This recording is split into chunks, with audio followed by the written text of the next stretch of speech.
জাতি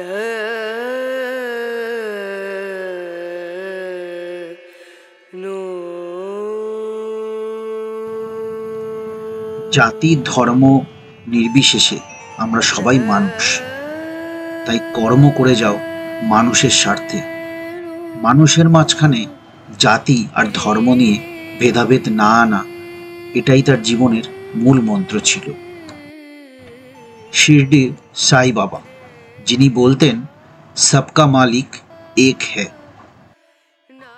মাত্র 16 বছর বয়সে উনি শিরডিতে আসেন এবং সেখানেই বসবাস করেন আর হয়ে ওঠেন ওখানকার মানুষেরই পরিবারের সদস্য।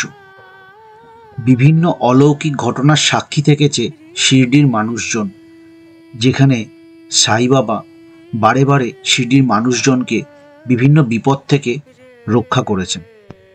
মহারাষ্ট্রের ছোট্ট শহর শিরডিতেই রয়েছে সাই বাবার মন্দির, যেখানে দূর দূরান্ত থেকে ভক্তরা ছুটে আসে সাই বাবার দিব্য দর্শন পেতে। শিরডিতে দর্শনার্থীদের থাকার জন্য সাই ভক্ত নিবাস রয়েছে, যেখানে মাত্র 20 টাকায় ডরমেটারি রুম, 250 টাকায় নন এসি রুম এবং 600 টাকার বিনিময়ে এসি রুম পেয়ে যান দর্শনার্থীরা। সাই বাবার মন্দির থেকে এই সাই ভক্ত নিবাসের দূরত্ব 2 থেকে 3 কিলোমিটার এবং এখান থেকে যাতায়াতের জন্য ফ্রিতে বাস রয়েছে আর সারাদিন খাওয়া দাওয়ার জন্য ফ্রি কুপন দেওয়া হয়ে থাকে। কলকাতা থেকে শিরডি সাইনগর স্টেশন অবধি সরাসরি একটি ট্রেন আছে 22894 Howrah Shirdi Sainagar junction superfast express. Howrah থেকে শিরডি সাইনগরের দূরত্ব প্রায় 1700 কিলোমিটার এবং এই দূরত্ব অতিক্রম করতে ট্রেনের সময় লাগে প্রায় 35 ঘন্টা। এছাড়াও মুম্বাই থেকে ট্রেনে অথবা বাসে শিরডিতে পৌঁছানো যেতে পারে।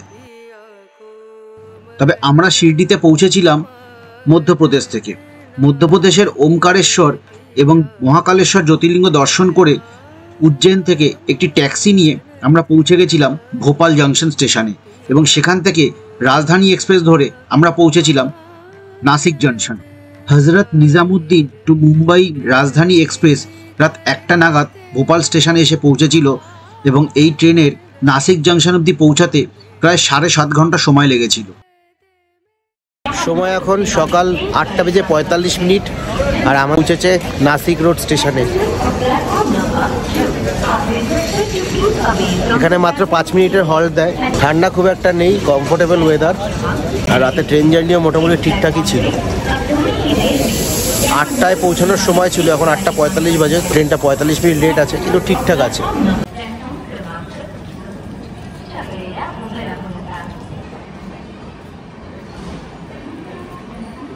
কিন্তু খুব ভালো জিনিস দেখলাম, একটা এরকম স্টেশনে অক্সিজেন পার্লার, খুব ভালো কনসেপ্ট। আর কোন কোন স্টেশনে আছে যাই না, তো এখানে দেখে খুব ভালো লাগলো।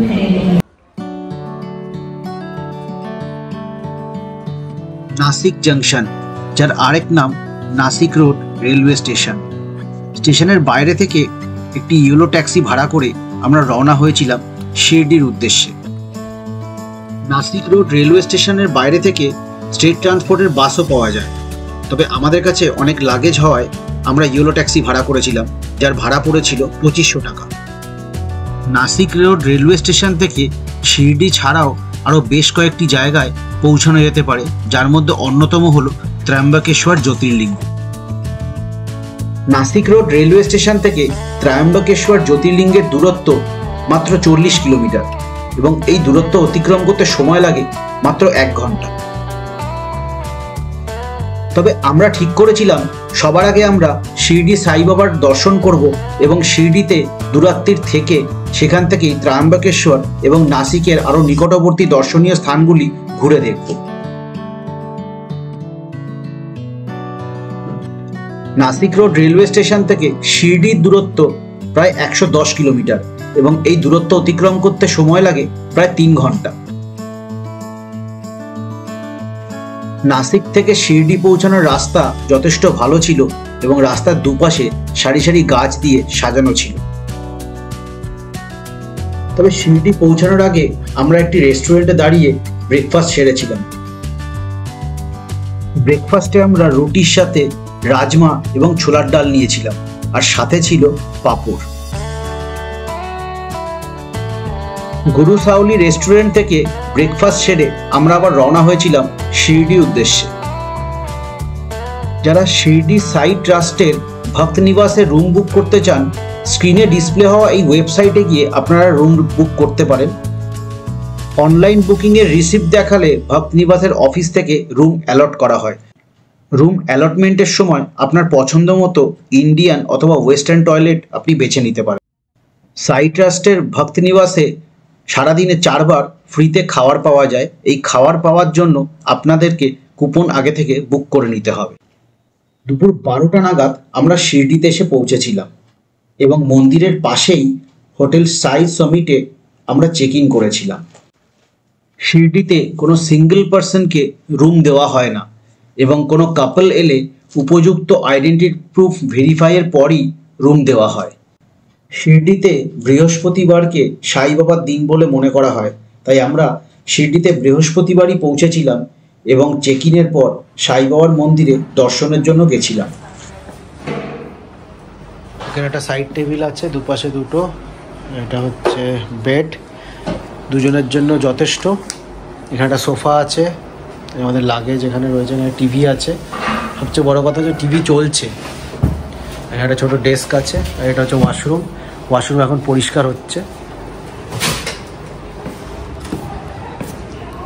আর লিফট আছে, আর ওই পাশে একটা হচ্ছে বাবা মার রুম। এটা হচ্ছে ওয়াশরুম।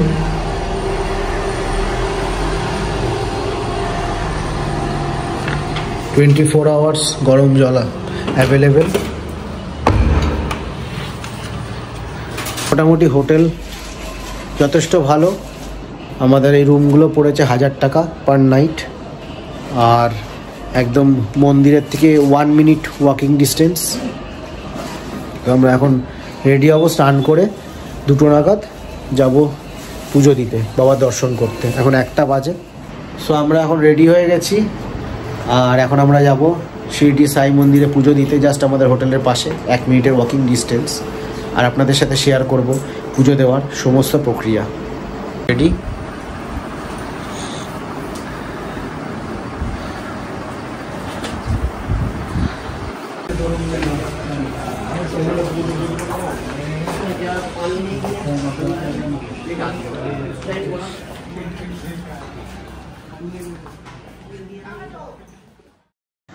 সাই বাবার মন্দিরে 2 রকমের দর্শন হয়, একটা পেড দর্শন, একটা ফ্রি দর্শন।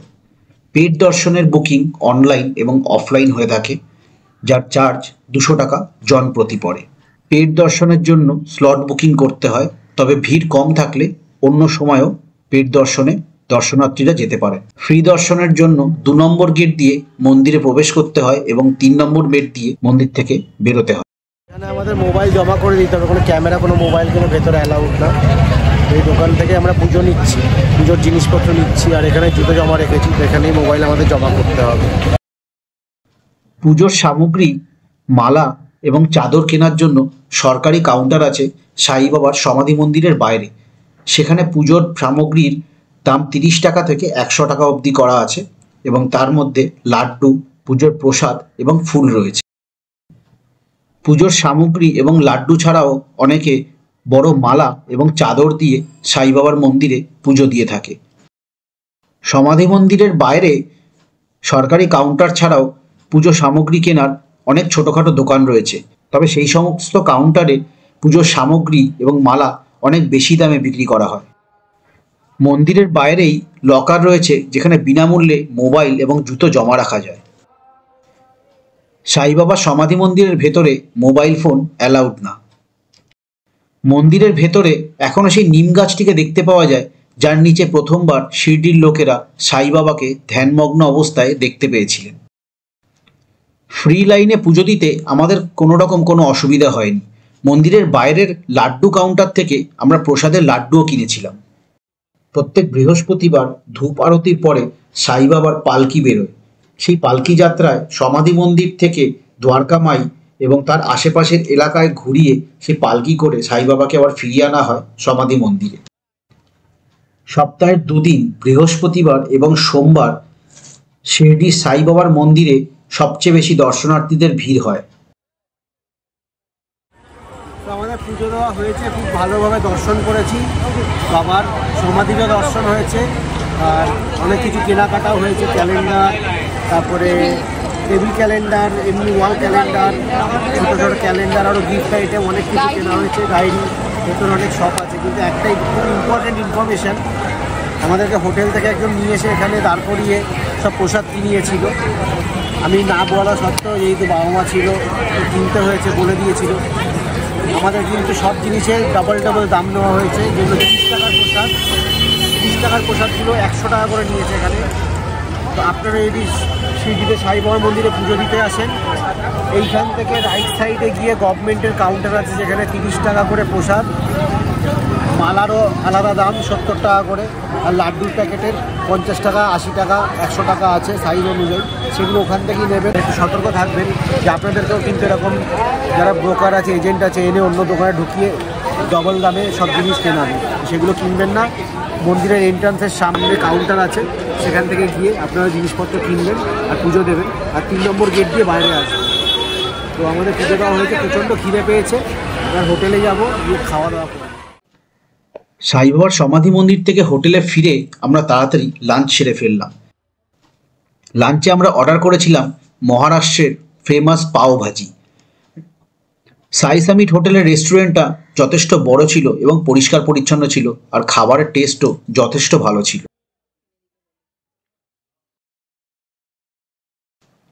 সন্ধেবেলা রেডি হয়ে আমরা হোটেল থেকে বেরোলাম শিরডির চারিপাশটা একটু ঘুরে দেখতে এবং মন্দিরের আরতি শুনতে। সাই বাবার সমাধি মন্দিরে সারাদিনে 4 বার আরতি হয়। ভোরবেলা 4:30টার সময়, দুপুর 12টার সময়, সন্ধে 6:30টার সময় সন্ধ্যা আরতি হয় এবং রাত 10:30টার সময় শয়ন আরতি হয়। মন্দিরের পাশেই রয়েছে সাই কমপ্লেক্স। সাই বাবার জীবনের বিভিন্ন ঐতিহাসিক জিনিসপত্র, ছবি এবং পুজোর সামগ্রীও কিনতে পাওয়া যায় এই সাই কমপ্লেক্স। এই সাই কমপ্লেক্সের ভেতরে সাই বাবার একটি মিউজিয়ামও আছে, সেখানে আমরা বেশ কিছুক্ষণ সময়ও কাটিয়েছিলাম। সাই কমপ্লেক্স থেকে বেরিয়ে আমরা বেশ কিছুক্ষণ সময় কেনাকাটি করেছিলাম এবং তারপর সময় হয়ে গেছিল আমাদের ডিনারের জন্য আমরা সেদিন গেছিলাম শেরে পাঞ্জাবে। সাই বাবার সমাধি মন্দিরের বাইরে লাইন দিয়ে পরপর অনেকগুলো খাবারের দোকান আছে। এছাড়াও সাই ভক্ত নিবাসের প্রসাদালয়ে সারাদিন দর্শনার্থীদেরকে ফ্রিতে খাবার পরিবেশন করা হয় এবং সেখানে 50 টাকার কুপনেও খাবার পাওয়া যায়। আমরা সেদিন রাতে ডিনারে ধোসা, রুটি সাথে ডাল মাখনি খেয়েছিলাম এবং তারপর ফিরে গেছিলাম আমাদের হোটেল সাই সামিটে।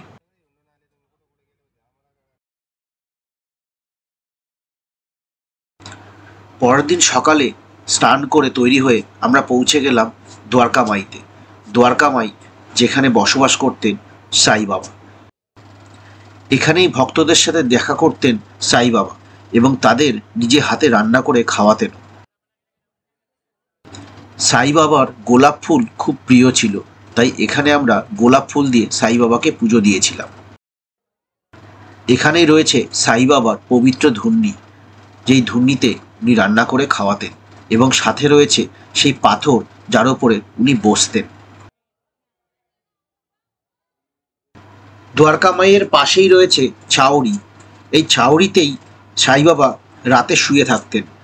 জীবনের শেষের দিকে বেশিরভাগ দিনই রাত কাটাতেন এই ছাউনিতে।